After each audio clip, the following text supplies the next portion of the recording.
Hola chicos y bienvenidos a este podcast una vez más. Sí, yo sé que me he tardado un poco en subir un nuevo episodio y he fallado un poco con la constancia, lo siento, pero pues ya les había comentado que estos podcasts van a ser con un episodio a la semana. Y pues bueno, hoy es lunes de podcast y estoy subiendo en la nochecita y también lo estoy grabando en la nochecita, ya en pijamita, ya con mi agüita a un ladito, descansando de todo el día. Y vamos a hablar de un tema muy interesante, el síndrome del impostor. Me pareció súper interesante hablar de esto y ahorita les cuento un poquito del contexto de cómo salió el tema, porque realmente siento que nos ha pasado, no sé si puedo atreverme a decir que a todos, pero al menos a los que estábamos en ese momento que surgió el tema, la conversación, sí fue bastante el acuerdo que teníamos en haber vivido esta sensación. Hace unos viernes estábamos en estos en vivos de leyendo historias de Wattpad en mi canal cuando una chica de la comunidad llamada Shira mencionó que estaría muy bien hablar del síndrome del impostor en escritores. En ese momento muchas personas, algunas preguntaron qué era y otros que ya sabían qué era, empezaron a afirmar que es un problema muy recurrente en la carrera de un escritor. Y a mí también me ha sucedido muchísimas veces. Creo que incluso sigo batallando de vez en cuando con ello. Y pues bueno, creo que incluso el investigar y ahora el traerles este tema aquí nos va a ayudar mucho a todos. En primer lugar, aquí decidí que el tema lo iba como a dividir en dos maneras, en dos medios más bien de difusión. Así que este podcast va a servir como una especie de introducción. Vamos a hablar de qué es, de por qué se origina, en qué consiste, qué problemas nos puede traer. Y en un video durante la semana yo les voy a traer técnicas o algunos ejercicios que podemos hacer para ayudarnos a disminuir esta sensación, disculpen. Aunque, como todas las cosas que surgen de nuestra mente, por decirlo así, que obviamente es la mayoría de ellos, pero cualquier problemática que tiene que ver directamente con cómo percibimos la realidad, siempre les recomiendo que si esto está afectando de una manera muy grave su vida o ya de manera muy molesta, ustedes no duden en recurrir a un especialista. Hablen con un terapeuta, hablen con un psicólogo. Ya les he dicho que no tiene absolutamente nada de malo. Yo en este momento voy con una y me encanta, de verdad, es mi momento favorito de la semana. Amo las lecturas que me deja, amo poder expresarme, me gusta muchísimo ir. Y yo se los recomiendo bastante si es que empiezan a sentir que esto puede llegar a afectar de gran manera. O incluso si no y ustedes simplemente necesitan hablar con alguien. Pero bueno, ese será tema para otro podcast. El síndrome del impostor. ¿En qué consiste? Según mis investigaciones, en 1993 fue cuando Pauline Rose Clance publicó la investigación del fenómeno del impostor. Yo había escuchado, de hecho también, y concuerda con lo que pude llegar a investigar, que este síndrome, el descubrir que este tipo de cosas sucedían, primero se encontró en mujeres. Sin embargo, es muy importante aclarar que el síndrome del impostor lo puede tener tanto hombres como mujeres. ¿Y en qué consiste? Podrán preguntarse si es que aún no queda claro. El síndrome del impostor es cuando sentimos que estamos en una posición que no nos hemos ganado con méritos, sino que es puro producto de suerte. Se caracteriza también por sentir que en cualquier momento nos van a descubrir y cuando nos descubran todos se van a dar cuenta de que somos un fraude y no somos tan buenos como pues la gente solía pensar. Disculpen que se prendió Siri sin querer, pero bueno, ya saben que estos podcasts trato de no editarlos, trato de que sean lo más fluidos posibles y pues bueno, Siri hizo su cameo. Les voy a poner un ejemplo personal.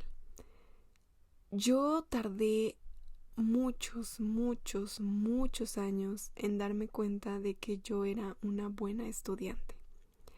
Y puede parecer muy extraño para quien haya ido conmigo a la escuela, porque siempre saqué de 9.5 para arriba, es decir, buenas calificaciones, nueves, reconocimientos, y digo, no estoy diciéndolo con el afán de sonar como de, este, los grandes reconocimientos que no, bueno, que obviamente, miren, justamente acaba de surgir algo aquí en vivo.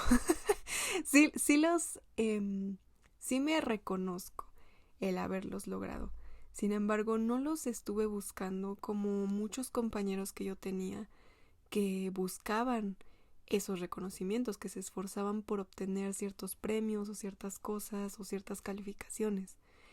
Y justamente como acaba de salir de mi boca en este momento, yo sentía que los reconocimientos no eran la gran cosa, que mis calificaciones eran pura suerte.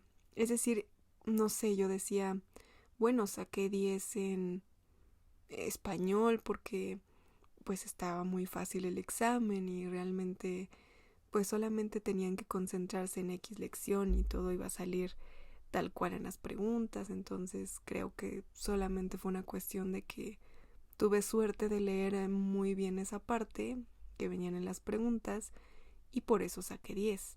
Que claro que puede suceder, ¿no? Puede suceder que justo estudiaras el tema que venía en un examen y saques 10. La cosa aquí es que yo argumentaba lo mismo para todas mis materias durante toda mi educación básica y eh, también a inicios de mi educación profesional, ¿no? Yo todo el tiempo pensaba que era cosa del azar, era cosa de coincidió que estaba muy fácil, coincidió que me han tocado buenos maestros, coincidió, ¿no? Y nunca me daba cuenta que era yo la que era buena estudiante. Y hasta la fecha a veces me cuesta trabajo ubicarlo. De igual forma, no fue hasta que empecé a trabajar en mi área profesional que me di cuenta que realmente aprendí cosas y realmente sabía cosas que algunas personas no sabían. Y eso me llevaba a concluir que realmente yo sí estudiaba las cosas y no por demeritar a los demás, obviamente, ¿no? Pero yo sí estudiaba las cosas, yo obtenía esas calificaciones porque realmente había aprendido cosas y no sé, encontrarme con esa realidad por más extraño que parezca, porque es algo positivo, aparentemente el ser bueno en la escuela es algo positivo. Entonces, ¿por qué cuesta tanto trabajo decir esto lo he obtenido por mi esfuerzo, por mis tareas, por haber puesto atención, por haber estudiado? No sé, siento que puede parecer un poco extraño, ¿no? Ahora, aterricémoslo con la escritura. Siento que todos hemos percibido esta sensación y yo les soy muy honesta, yo también lo he sentido. En especial porque yo les comparto muchas cosas a ustedes de mi propio proceso, de mis propios escritos. Por ejemplo, uno de los libros que más he disfrutado escribir en toda mi vida es Imperia. En especial el primer libro.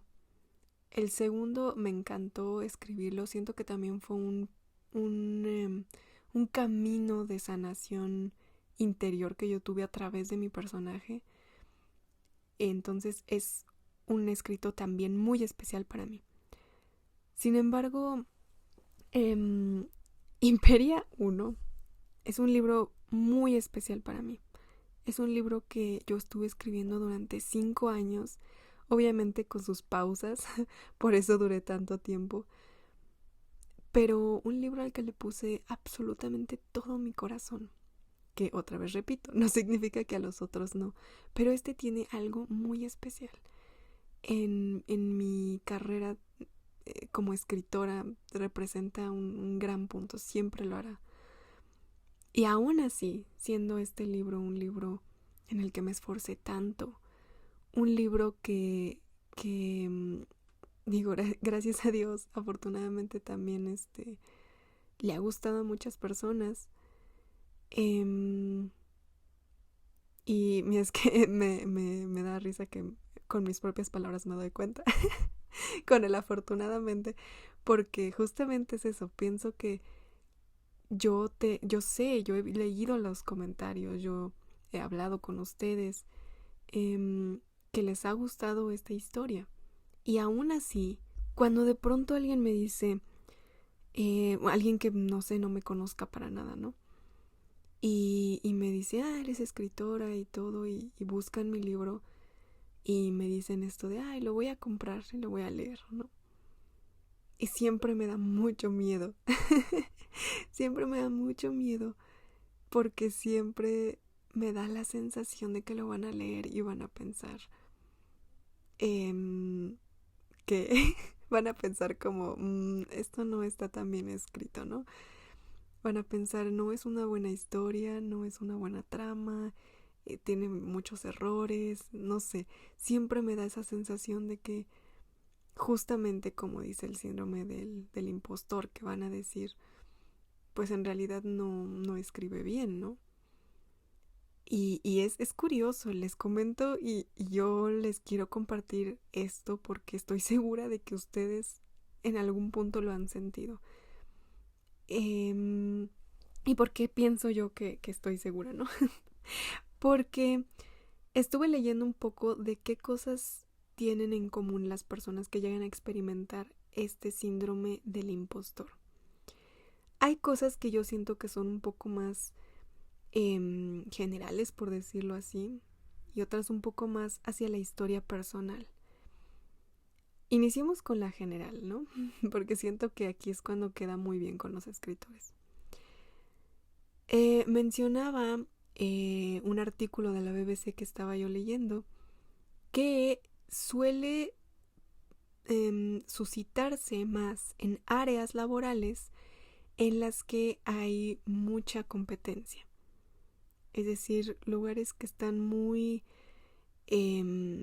con muchas personas que tienen esa especialidad, con muchas personas que tienen esa ocupación y en este caso este talento, ¿no? Este gusto. Yo les voy a contar, y siempre estoy dando mis ejemplos, pero siento que también como que les comparto algunas cosas de mi vida que quizá les pueden ayudar en entender nuestro camino. Es curioso, pero bueno, yo cuando ahora la verdad me siento muy, muy agradecida, muy contenta, se los digo con toda sinceridad, de que seamos una comunidad, chicos, y de decir no conozco uno, no conozco dos, no conozco tres, conozco muchísimos escritores, de hablar con ellos, de que hablemos de bloqueos, que hablemos justo de esto, del síndrome del impostor en escritores, ¿no? Me siento muy, muy agradecida. Pero por mucho tiempo, en especial cuando iba en la secundaria, yo tenía mucho miedo de conocer a alguien más que escribiera en mi vida real. Tenía mis amigos de fanfiction que escribían fanfictions conmigo, pero no conocía absolutamente a nadie que le gustara escribir en la vida real. Todos mis amigos tenían otros gustos, como dibujar, quizá música, quizá cantar, no sé, diferentes cosas. Y yo tenía mucho miedo de conocer a otro escritor. ¿Por qué? Porque sentía que ese otro escritor iba a ser más talentoso que yo y entonces me iba a decir que lo que yo escribía no era bueno. Ahora, posterior a eso, en la preparatoria conocí a una chica que también escribía. La cosa es que yo seguía escribiendo fanfictions y aparte estaba escribiendo Imperia, pero ese era como mi proyecto secreto. Y ella estaba escribiendo unos relatos de temas mucho más maduros, por decirlo así, ¿no? Eran temas más serios, su narración era mucho más seria que la mía. La mía, pues todavía yo seguía generando historias como muy juveniles hasta la fecha, porque ese es mi estilo. Y justamente a ese punto voy. Lo que pasó en ese momento fue, y esto lo cuento porque siento que es justo la situación, pero a una menor escala para poder ubicarla. Yo me empecé a sentir un poquito como avergonzada, por decirlo así, porque yo ubicaba que las cosas que generaba esta chica eran cosas como que valían más por ser un poco más de corte más serio, por hablar de temas diferentes, que no fueran fantasía, por estar, ella publicaba en Facebook en ese momento, yo publicaba en fanfic y en Harry fanfics. Entonces yo sentí en ese momento que mi pues camino todavía estaba muy verde, a pesar de que ella y yo teníamos la misma edad. Sentía que yo era como inferior, mis cosas que yo generaba eran inferiores. Ahora, ¿cuál es la cosa aquí? ¿Y por qué menciono esto de que el síndrome del impostor suele suscitarse más en áreas con más competencia?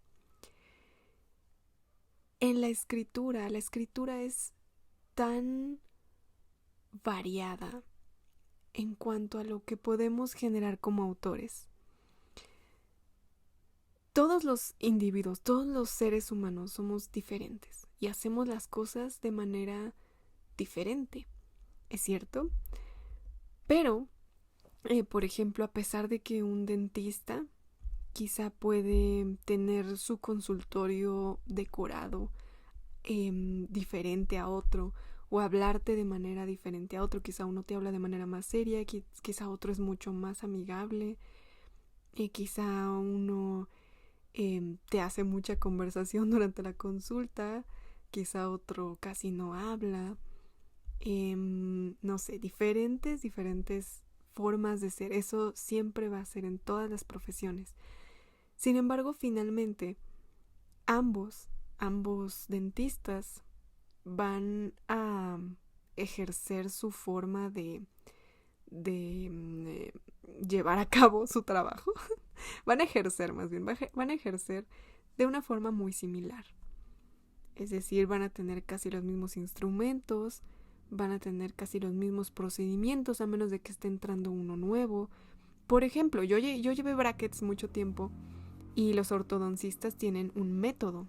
A pesar de que hay ortodoncistas con diferentes personalidades, con diferentes especialidades, etcétera, hay un proceso que casi todos los ortodoncistas siguen, ¿no? Que es el de hacer las radiografías, luego sacar un modelo, luego hacer como el plan de cómo se van a empezar a mover los dientes. Aquí sí tuve que hacer un pequeño corte, chicos, porque mi perrita empezó a ladrar muy alteradamente. Entonces, no sé si se notó o no, pero tuve que poner un poquito pausa y esperar a que ya no se escuchara tanto ruido, porque si no iba a espantarlos a todos. Pero bueno, decía, es este mismo proceso, se entrega el producto, por decirlo así, de la profesión de una forma muy parecida. Ahora, ¿cuál es la diferencia con la escritura? Y no digo que sea la única profesión que sea así, pero sí es una de las que son muy variadas las maneras de presentar este producto, por decirlo así. Porque si a mí me dicen, escribe una historia de un niño que es visitada por el hada de los dientes, ahora hablando de dentistas, ¿no? Yo sé que yo la escribiré de una forma muy diferente a como la escribirá, por ejemplo, Country, un miembro de la comunidad súper activo. Saludos, Country. O como lo escribirá Andreita, o como lo escribirá Shira, que es la que propuso este tema, o de cómo lo escribirá todos aquí en esta comunidad. Estoy segura de que lo presentarían de una forma muy diferente, sumamente diferente, porque va a traer impregnado el estilo de cada uno de nosotros. Eso yo siento que, a pesar de que es súper maravilloso y mágico que cada uno de nosotros pueda expresar o mostrar una historia de una manera diferente en ocasiones puede ser el punto de nuestra inseguridad, el punto de lo que nos hace sentir que no somos tan buenos como X o Y persona. Porque así como me pasó a mí con la chica de la preparatoria, que digo, ok, ambas escribimos, ambas somos estudiantes de preparatoria, ambas tenemos una base de educación similar. Aún así, yo daba por hecho que su estilo era mejor que el mío, a pesar de que no es así. Y siento que eso nos pasa a muchos escritores. Vemos tantas formas de contar una historia y lo he visto en especial con los en vivos leyendo en Wattpad, chicos. Ahora sí que no es por quemarlos, no es cierto, pero me llama mucho la atención cuando... Y yo sé que lo hacen de manera sincera, lo siento que es de manera muy sincera. Yo sé que lo dicen en serio cuando sale una historia, la leo y alguien comenta, ojalá tuviera esa narración, o que comentan, no, qué vergüenza que salga la mía, ¿no?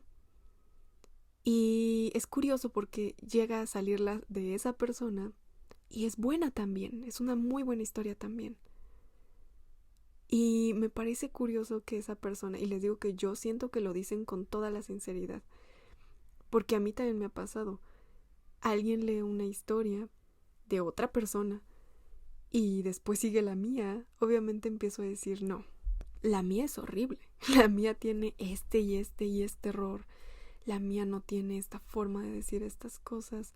La mía está súper plana. La mía, no, definitivamente no. Y yo los entiendo porque, y les digo que lo he notado en estos en vivos. Pero yo también les voy a ser 100% sincera. Eso ha pasado muchas veces, que alguien siente vergüenza de que lean la suya y cuando la leo, yo honestamente siento que es muy buena también. Son historias muy buenas. Yo cuando les digo que las historias que he leído me gustan mucho, es real. Ustedes pueden ver que no agrego quizá todas a mi lista personal, pero no es porque estén mal escritas o algo así, sino eso ya depende de un gusto del lector. Que es el segundo punto. Esta profesión se define mucho por lo que a cada quien le gusta. Otra vez ejemplo de dentistas. Si yo me voy a poner brackets, o si mi hermana se va a poner brackets, por ejemplo, a pesar de que ella y yo somos muy diferentes en cuanto a gustos, en cuanto a lo que consumimos, en cuanto a personalidades, etc.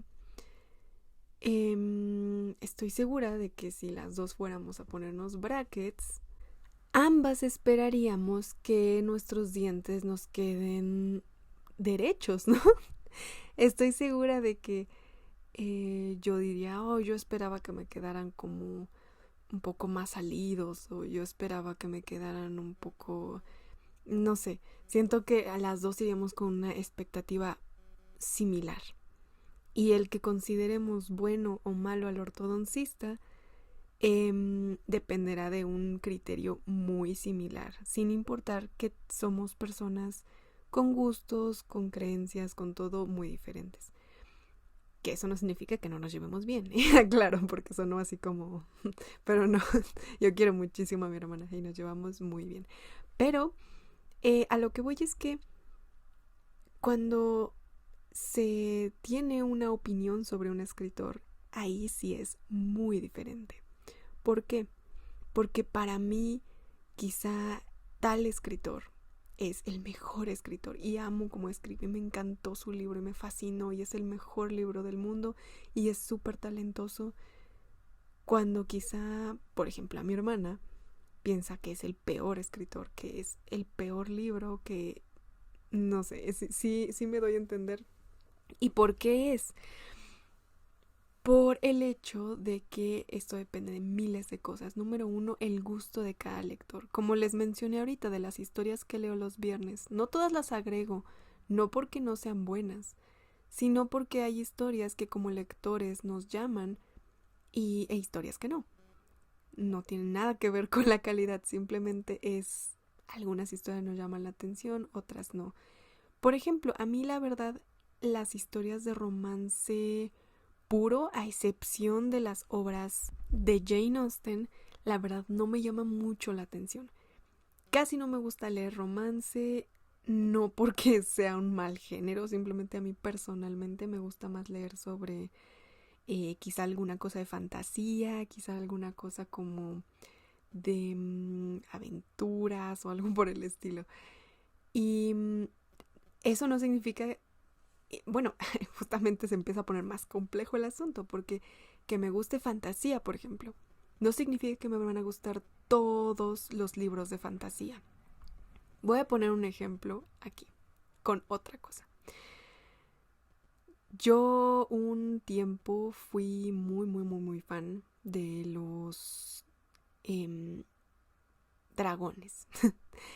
Y hasta la fecha lo soy. Sin embargo, hay cierto tipo de dragones en cuanto a mercancía dragonesca que no me gustan. Bueno, no es que los odie, pero no son los que a mí me gustan. A mí me gustan los dragones tipo cuento de hadas, ¿no? Como estos más medievales, en vez de los dragones como de la mitología china, por ejemplo.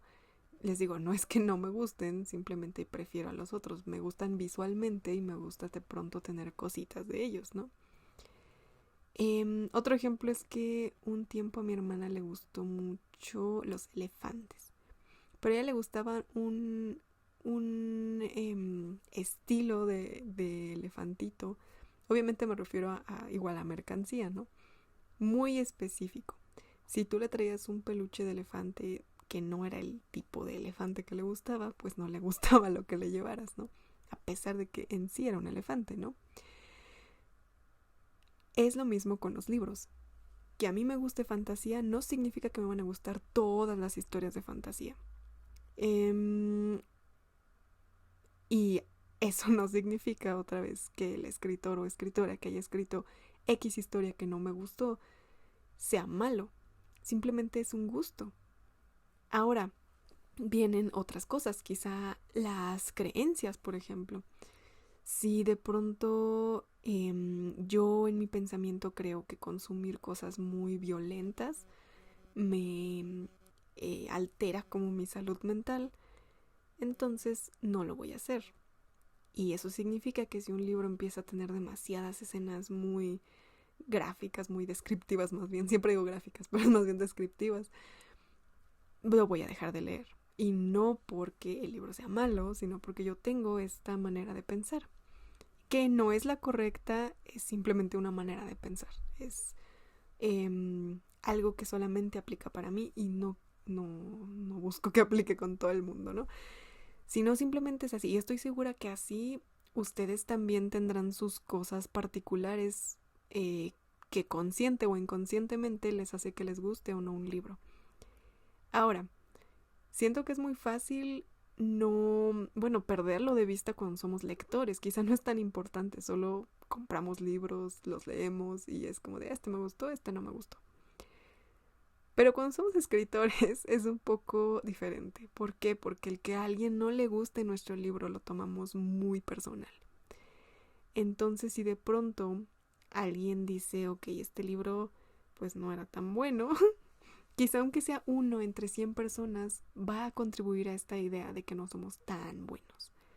Como quizá X escritor que está recibiendo miles de comentarios.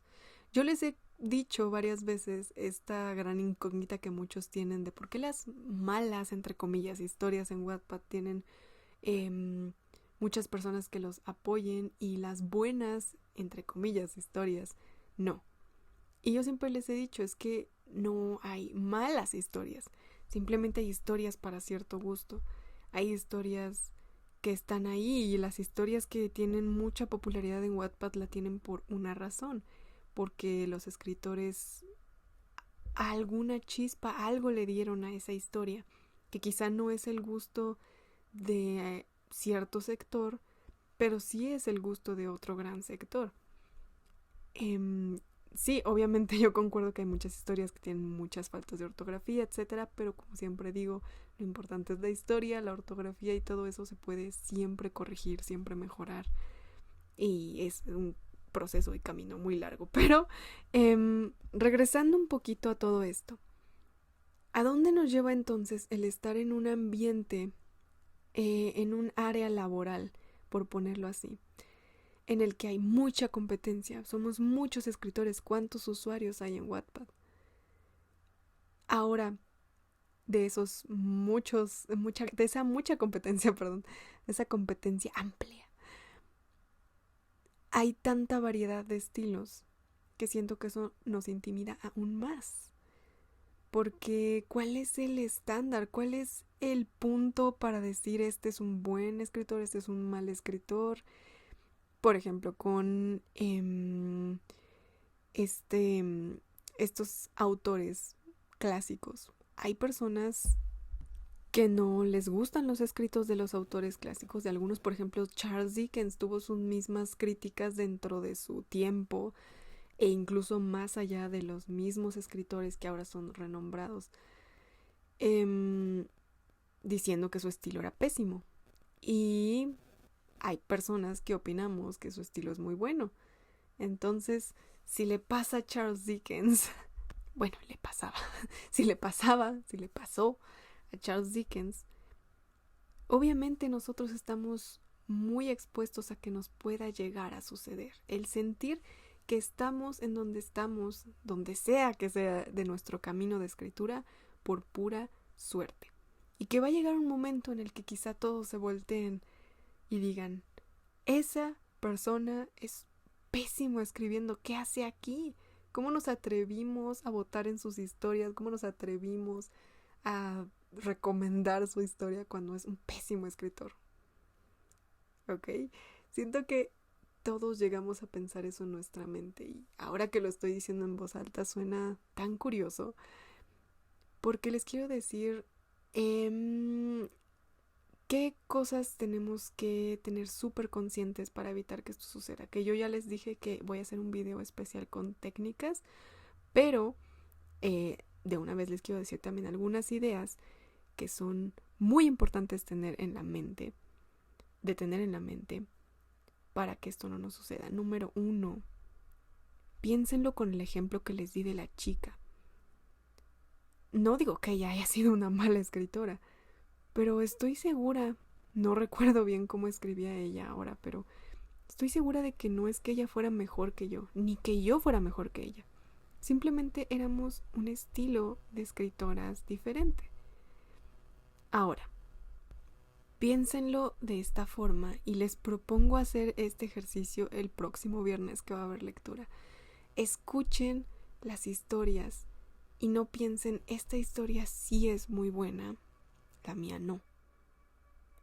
Piensen, esta es una historia quizá con un estilo diferente o con un estilo que me agradó mucho y que me gustaría, quizá me gustó como dijo los diálogos, me gustaría trabajar entonces en mis diálogos, pero no demeritar totalmente la mía, entonces es horrible. Es muy importante darnos cuenta en esta profesión que no tenemos un parámetro. Los escritores, no hay un escritor que absolutamente todos en este planeta Tierra digan, este es un gran escritor, y que absolutamente nadie cuestione lo que escribió. ¿Ok? No hay ni uno solo. Y eso quiero que lo tengan muy presente. Si no hay ni un solo escritor con el que todos estén de acuerdo en que es el mejor escritor, ¿cuál es nuestro parámetro? Realmente no tenemos un parámetro.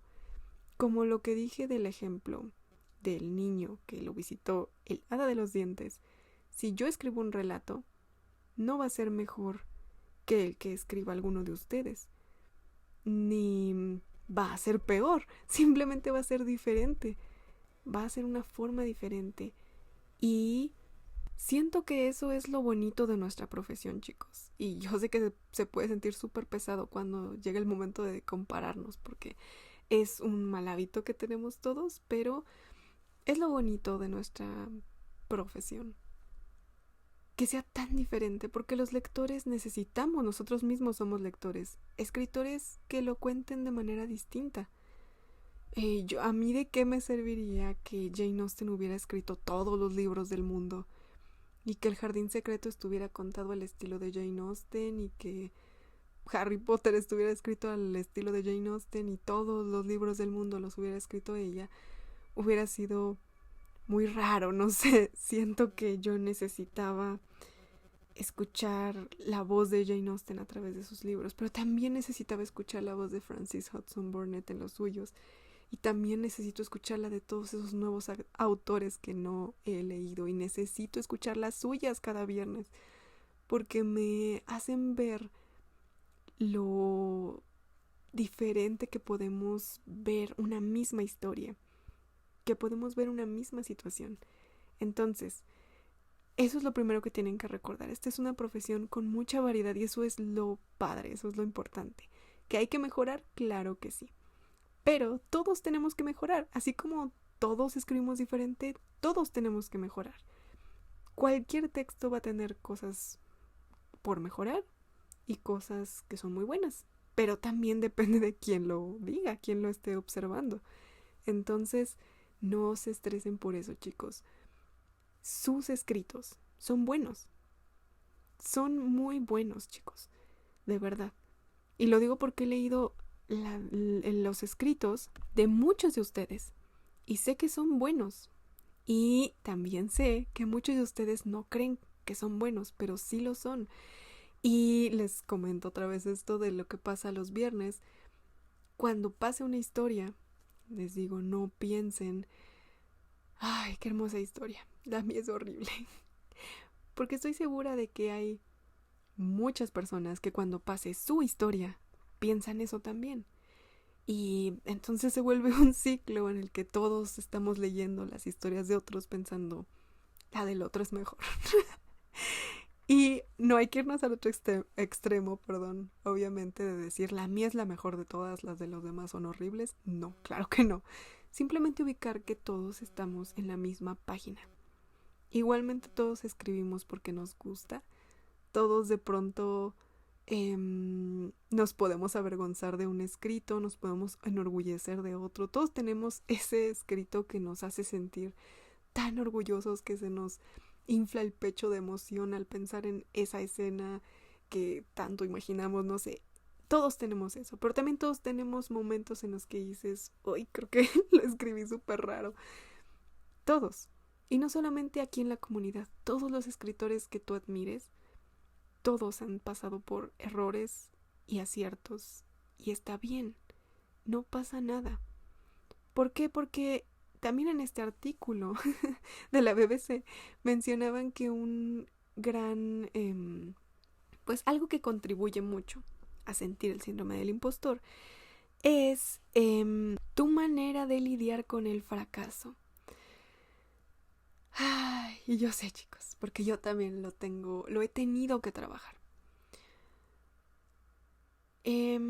Justamente en la mañana hablaba con mi mamá de este tema, que es que no importa los problemas que tengas, sino el cómo los enfrentas, cómo tú haces frente, tú cómo manejas lo que tienes, las cosas buenas o malas que tienes, las cosas que te falta aprender o las cosas que dices, creo que me estoy equivocando en esto en la vida.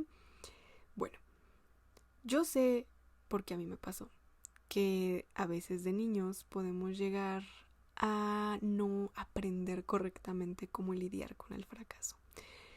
Yo la verdad crecí como que ocultando mis fracasos, como que no quería que nadie se enterara, igual por esto de sentir que si alguien se enterara todos iban a pensar que era un fraude, etcétera, etcétera, ¿no? Y no aprendí eso y es algo que ahora de adulta estoy intentando aprender. Siento que ya voy bastante avanzada. Ahora, obviamente no soy perfecta y a veces se me olvida, pero la mayoría de veces ya veo diferente el fracaso. El fracaso, desafortunadamente, nuestra cultura lo ve como algo terrible, algo horrible, algo que es vergonzoso, algo que es muy triste, algo que tienes que ocultar, algo que es como de, uy, no, fracasaste. Pero no es así, chicos. Y no quiero sonar como una tarjeta genérica de alegría de cada fracaso es una enseñanza, pero es que es verdad. Y a mí me gustaría más bien quitarle la palabra fracaso, porque siento que a veces es difícil quitarle todo el polvo a la palabra, entonces me encantaría extraer lo mejor de esta palabra y pasarla a otra. Tú puedes reemplazarla por la que tú prefieras. Yo prefiero pasarla por la palabra equivocarse.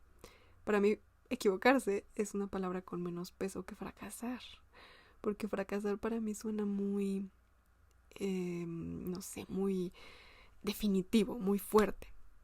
Y el equivocarse suena como, ups, me equivoqué, eh, algo muy sencillo, ay, tiré el agua, ay, se me cayó mi lápiz, me equivoqué. Siento que es algo más ligero. Y es que eso es lo que es. Si tú publicaste un capítulo y te equivocaste, o sea, pusiste el nombre de un personaje que no era, te faltó una coma, te faltó un acento y alguien te lo menciona, es muy probable que te sientas quizá un poco avergonzado, pero tienes que ver lo que es solo una equivocación. Es solamente ir caminando por la vida, jugando con un lápiz y se te cae el lápiz y ya, simplemente lo levantas y continúas. No, no pasa la gran cosa, pero yo los entiendo porque yo también he sentido como de no, ya se arruinó. Con Imperia 2 tenía mucho miedo de fracasar, de que a nadie le gustara esa segunda parte, que todos me dijeran, no, pues creímos que escribías bien por la primera, pero ahora que sacaste la segunda comprobamos que no lo haces bien. Y me estresaba un poco entonces cuando estaba publicando los capítulos y recargaba la página de comentarios y era así como de, ay, si les gustó, no les gustó, no les gustó, si les gustó, no les gustó. Cuando en realidad no hay que verlo de esa forma, chicos. No hay que enfocarnos en todo lo malo que nos puede traer el tener una pequeña equivocación. Que finalmente una equivocación necesita también un parámetro de comparación para decir, esto fue un error, ¿no? Pero igual como les mencioné, esta profesión es tan eh, afortunadamente ambigua que no hay ningún problema en que, no sea, fulanito de tal me comentó mal este capítulo. No significa que la historia sea horrenda, simplemente significa que a fulanito de tal no le gustó la historia y eso está bien. Sí, bueno, ok, quizá el 90% de tus lectores no le gustó esta nueva historia. Está bien, si a ti te gustó la historia, siéntete feliz de haberla escrito. Si tú te sientes cómodo, cómoda quitándola, hazlo, pero no lo cuentes como, ay no, qué horrible fracaso, qué horrible momento, qué vergonzoso. Sino simplemente podrías decir, ok, esta historia no le gustó a nadie, pues está bien, es respetable totalmente, pero a mí me gustó mucho y puedo decidir dejarla ahí o yo considero que lo más... Siri otra vez haciendo su cameo. O hacer quizá lo más sano, porque obviamente leer comentarios malos todo el tiempo afecta, que es guardarla para ti, decir esta historia la guardo para mí y ya. Te acabo de poner un escenario muy trágico porque es muy raro que eso suceda, ¿no? Que subas una historia y todo el mundo la odie, ¿no? Pero si acaso llega a suceder, ¿no te pareció sencilla la solución? Es sencilla, solamente eh, la quitas o la dejas, no pasa nada. Pero no va a venir un batallón gigante a tu casa y va a romper tu computadora y todos tus cuadernos y no van a burlarse de ti por todas las calles y vas a salir en las noticias con este espectacular gigante de esta persona publicó esta historia que es horrible y harán chistes y no, yo sí sé, los entiendo porque yo también lo he sentido que es así. Como que no, ya valió queso, ya. Pero no, fracasar no, o equivocarse, o como ustedes quieran decirle, no es malo. Y no solo en la escritura, en la vida todos nos equivocamos. Todos, todos, todos. En nuestra vida. Y siento que el tenerlo en la mente nos va a ayudar bastante a estar tranquilos. En nuestra vida nos vamos a equivocar muchas veces. Muchas. Ya nos hemos equivocado. Quizá en cosas que al final, no sé, quizá nos gastamos el cambio de las tortillas en chicles y le mentimos a nuestra mamá y después recibimos las consecuencias y nos dimos cuenta que eso no está bien y nos dimos cuenta que fue un error, ¿no? Así miles. Pero aquellas cosas que verdaderamente son un error se corrigen muy sencillo y no pasa nada. Simplemente se puede corregir con, sabes que discúlpame, o decirte a ti mismo, discúlpame, no sabía que esto nos iba a llevar a esto. Cosas más graves quizá se pueden arreglar con otras acciones. Cosas que te han lastimado se pueden arreglar o se pueden ayudar a superar con una terapia, por ejemplo. Pero siempre hay una solución. Si siempre hay una solución, ¿cuál es el problema en equivocarnos? Obviamente eso no significa ir por la vida sin cuidado, ¿no? Pero tampoco ir asustado de equivocarte, porque equivocarte es esencial y más bien inevitable, como ahorita que me equivoqué y no pasó nada. Todo está bien. Mentalizarte que te vas a equivocar te va a ayudar a tener una vida muy tranquila. Número 1. Y número 2, también darte cuenta de que a veces los errores, entre comillas, que podemos creer que tenemos, no son errores. Por ejemplo, mucho tiempo yo creía que estaba mal pintarme el cabello y que si me lo pintaba, ya nunca más iba a ser mi cabello igual y todo se iba a arruinar en la vida. Entonces tenía mucho miedo de pintarme el cabello y cuando me lo pinté, algunos días después, empecé a sentir que había hecho una equivocación, había cometido una equivocación. Era un error. Y poco a poco me di cuenta de que no, es solo cabello, crece de vuelta. No pasa nada si te lo pintas de 1000 colores, está bien. Sí, obviamente se puede llegar a maltratar, pero puedes usar un tratamiento, puedes cortártelo, puedes arreglarlo como tú quieras, puedes raparlo y aún así está bien. O sea, no es algo malo. Y como ese ejemplo tan burdo que di, hay millones de cosas que estoy segura que ustedes antes pensaban que quizá era un error o un fracaso hacer tal cosa y después se dieron cuenta que no. Por ejemplo, yo siento que quizá en algún punto llegué a pensar que publicar historias que no estuvieran perfectamente escritas en ortografía estaba mal. Pero ahora sé que está bien. Así empecé yo. Así empezaron muchas personas. Entonces, quitémosle ese estigma tan pesado a equivocarnos, porque no nos beneficia nada y nada más alimenta que nos sintamos, que le pongamos tanta importancia a equivocarnos como para que todos volteen y digan es un fraude, ¿no? Un fraude, entre comillas. Esa palabra fraude también resuena mucho. Y no deberíamos encasillarnos en eso. Pero bueno, finalmente, también aquí nos comentan que el síndrome del impostor puede llegar a desaparecer en algunos casos cuando pues vas avanzando en tu carrera, en tu actividad en la que lo sientas, porque te vas a ir dando cuenta de que tus habilidades son aquellas que te llevaron ahí y no el azar, como lo que les mencioné de cuando yo era estudiante y que con el tiempo, aunque me tardé bastantes años, me di cuenta de que eran mis propias habilidades para ser estudiante las que me llevaron a tener buenas calificaciones y no un simple azar del destino. Y que no iba a suceder eso de que en cualquier momento alguien iba a decir, oigan, no, pues, ¿qué creen? Los exámenes de esta chica los calificamos mal toda la vida, regrésenla al kinder, quítenle sus certificados, rómpanlos.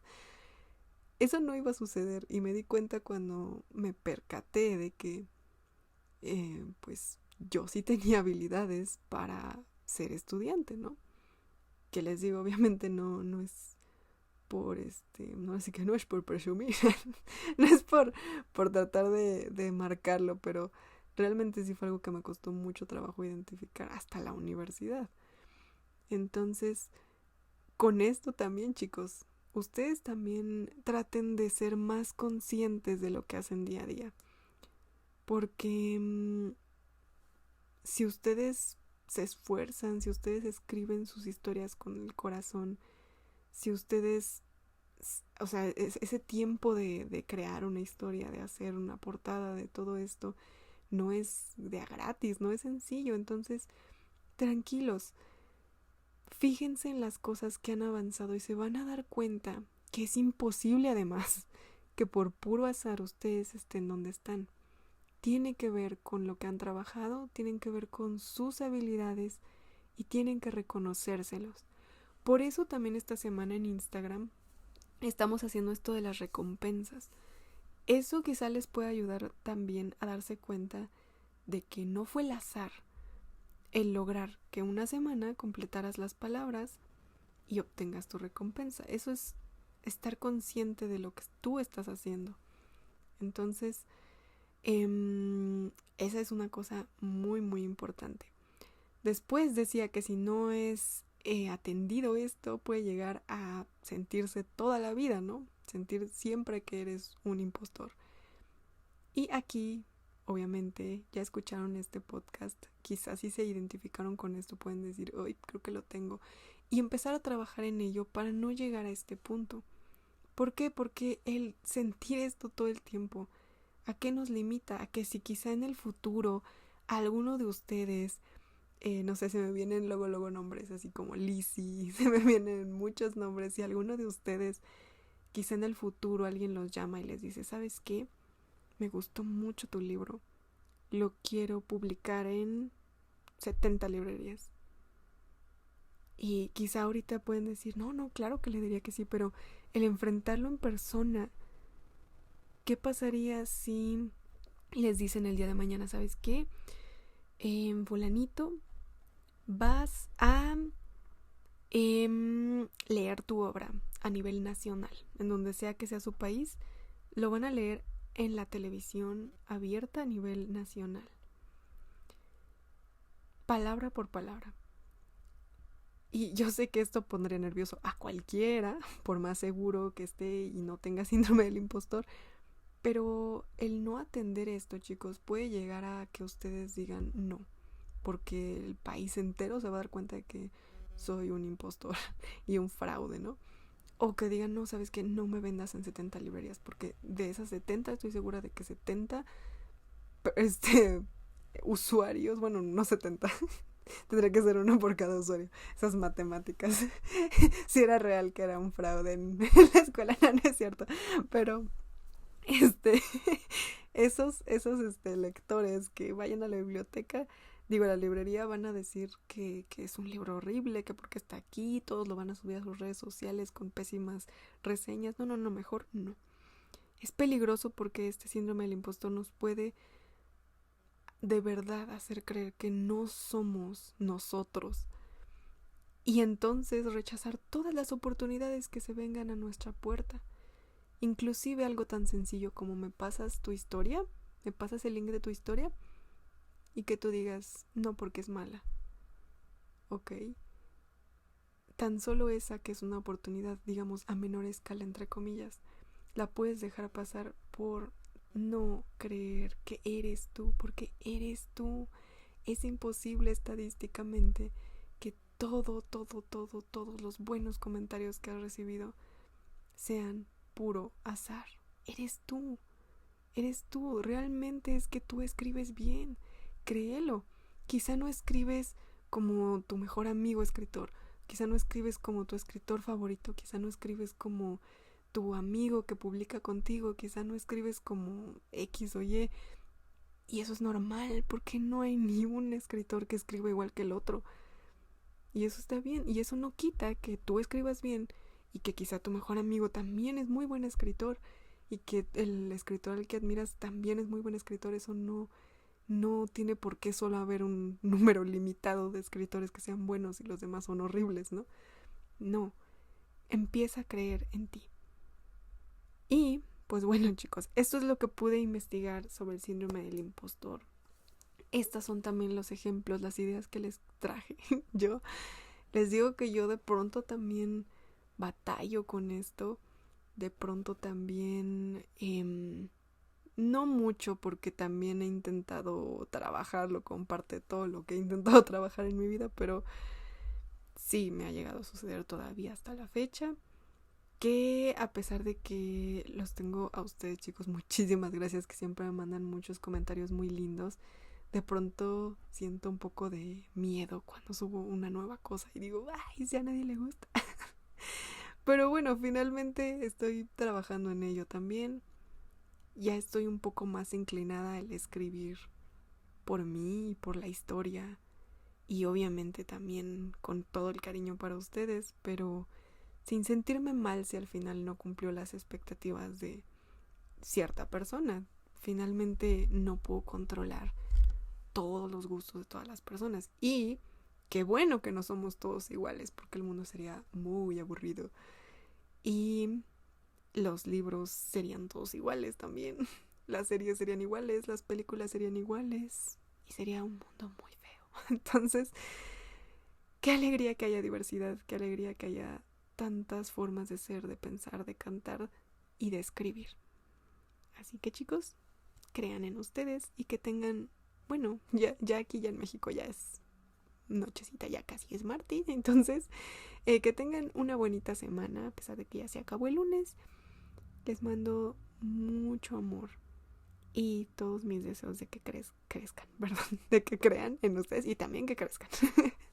Los quiero mucho y nos vemos el próximo lunes. Recuerden que este episodio está disponible en Spotify, en Anchor y también aquí en YouTube. Bueno, o si lo están escuchando en Spotify, también aquí en Spotify. Bueno, chicos, los quiero un montón. Descansen si están escuchando esto en la nochecita, y si están escuchándolo el martes en la mañana o cualquier otro día de la semana. Espero también tengan un día mágico. Los quiero mucho, un abrazo y nos escuchamos a la próxima.